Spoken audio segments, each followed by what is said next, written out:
Hello， 大家，看见爱第4集。上一集结尾，我们知道了杨紫翔的脚上都是装的。就在他打算偷溜出去的时候，直接迎面而来一辆车，把他撞下了山崖。貌似还有一个不祥的脚步正在一步一步靠近他。我们就赶快来看看事态会如何演变吧。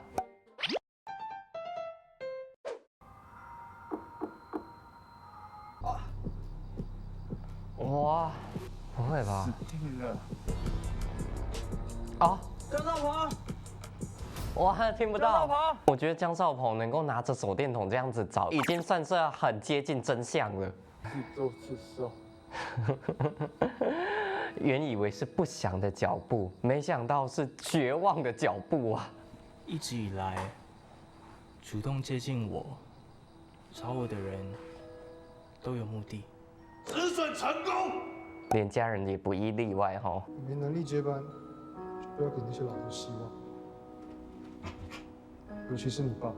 每个人都一样，说完自己的话就离开。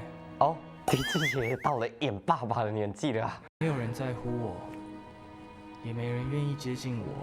只要有一个，我会试着相信这世上有人在乎我。哎呦爱，我真的来被他找到了。只要有一个，虽然，但是这手电筒也太亮了啦。可能这也象征着对杨紫翔的人生来说，江少鹏就是这么明亮的一道光。哦，他的手机掉在上面哦，难怪捡不到。原来他掉的不深啦，原来行李箱没有捡回来。谢谢。听不到，好机警哦，还会先锁好门再离开。然后听不见。什么？江少鹏是有反应吗？江少鹏反应怪怪的，还好到家门口了。我背起你负重前行，你为我遮风避雨。不要开门！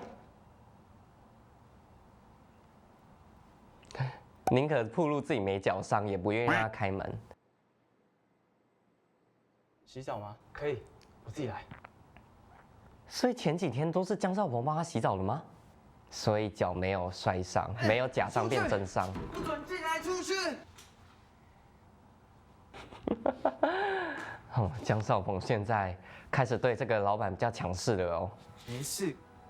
我也很不喜欢有人进我房间，不知道这是不是也跟他的家庭议题有关。我怕痛。怕痛还是要消毒，我把你抓回来，继续给你伤口上药。没有透明的 OK 绷吗？未来还是很帅的那种。啊，写字啊，透。理所当然的肢体接触。哎，给他贴那个花样更明显的，快哦，江少鹏。你很厉害，竟然能找到我。哦，他的手机有他的定位，是不是？啊，果然，看来他早就在这位老板同意之前，为了方便自己工作，偷偷进行了一些小动作。帅吧？我自己画的。别逞强了啦，他只在乎你的伤口。喂，不用这样，我又不是小朋友。比小朋友还麻烦，小朋友还可以骂嘞。谢谢。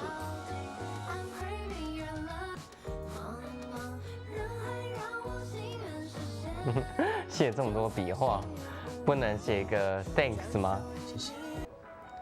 哦，这是那个黑道想要抢功的那边。花钱买情报人质，收到你了，杨紫翔。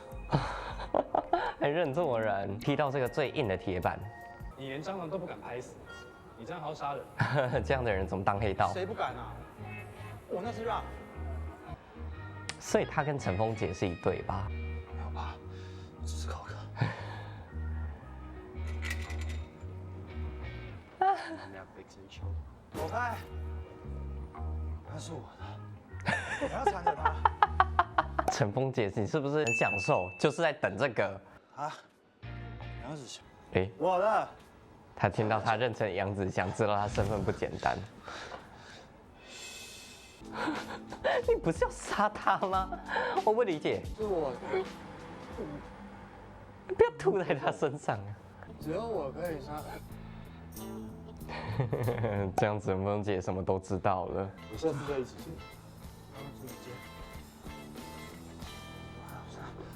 不求周休2日，至少1个礼拜要有1天回家让我看看啊！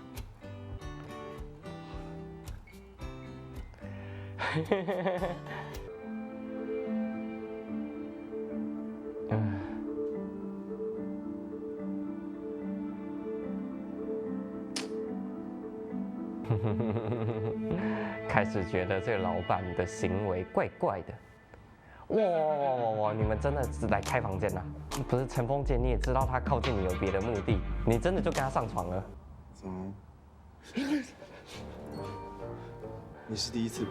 难怪这么蠢，害我不舒服，就跟你说的一样，还是一样。陈峰姐，你很坏哦！你明明昨晚没喝醉，把自己讲成受害者。还以为你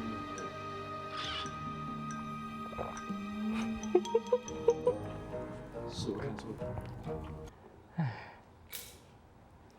你害得陈峰姐错过了她吊起来猎物的机会。又不在吗？哦，不是，这次是她自己偷溜进来，想调查她的秘密的。哈？哦，杨子祥这个男人身上的疑问越来越多了。你怎么躲到衣柜里睡觉？好温柔哦，就不问为什么了。也不要让他知道自己进来过，撞破他的秘密。竟然睡了他！你在路中间这样把昨晚丢脸的事情讲出来了。刀呢？吼！你也甩这把刀甩得很顺手哦。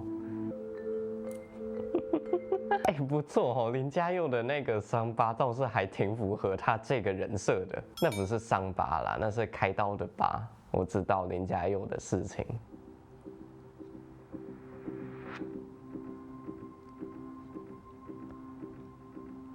啊？你怕找的人有问题会泄密，他听不见正好，你就要他。你在胡说什么？对，还是不要讲比较好。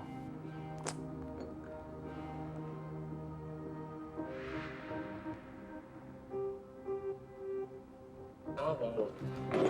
哦，什么时候还？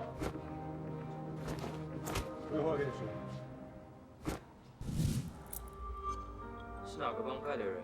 谁委托的？我以为你自己最清楚得罪过谁。我怎么知道？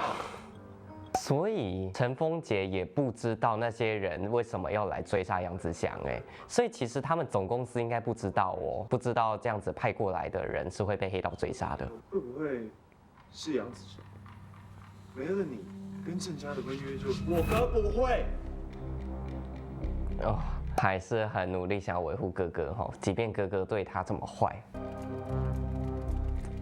不要乱说话，破坏我跟我哥的感情。你自己讲这话，你信吗？找什么时候好？你现在才想到这个问题吗？这一场特助啊，你不会要直接辞职吧？小少鹏，昨天的事，后悔吗？杨子祥这样利用人。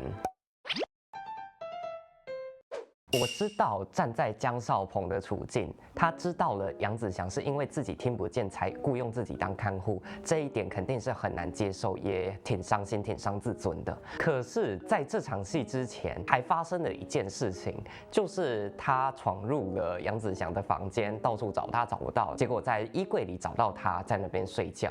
这个时候的他看到了杨紫翔的弱点，然后还很温柔的为他关上衣橱，离开房间。结果下一场戏他就突然跟你大发雷霆，我就会觉得不太顺。大家能理解我的意思吗？从编剧的角度来说，姜少鹏他因为自尊受伤而辞职，还有姜少鹏发现了杨紫翔的弱点，从而开始心疼他，开始想呵护他，觉得他可爱。这两件事情发生在他身上都是合理的，但是这前后发生顺序要搞清楚。你这样子觉得他可爱在前，然后大发雷霆在后，就让我觉得这逻辑好像怪怪的。又或者呢，这中间又是有一些什么样的故事，这一集被剪掉了，下一集才要解释清楚，我就不清楚了，因为这部剧很喜欢这样做嘛。反正看到这里，我是越来越理解杨紫翔这个人了，他身上感觉没有那么多问号了。除此之外啊，副 CP 也在这一集登场了，还挺可爱的哈。